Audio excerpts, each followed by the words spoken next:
How to turn off sound in Facebook app. Hello guys, this is Atticus and welcome back to another video. In today's video, I'll teach you guys how you can turn off your app's sound in Facebook. Now before we begin, if you guys are new to App Hacks, head down below and hit the subscribe button so you do not miss out on our future videos.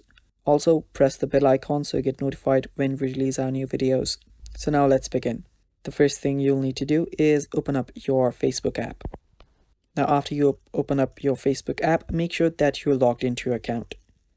After you've done that, head over to the menu section that is on the bottom right corner. After you're on the menus, tap on the gear icon on the top right corner. Now you are on settings and privacy.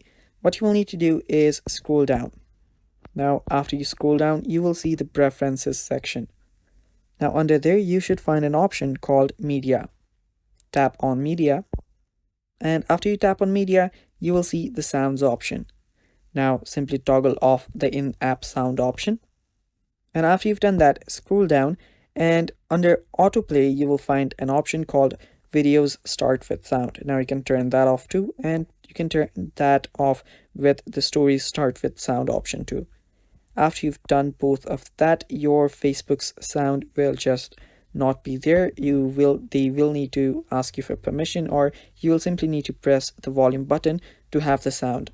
And yeah, that is basically it. That is how you can turn off sound on your Facebook. Thanks for watching. That is all for the video. Do not forget to subscribe to App Hacks and stay tuned for more.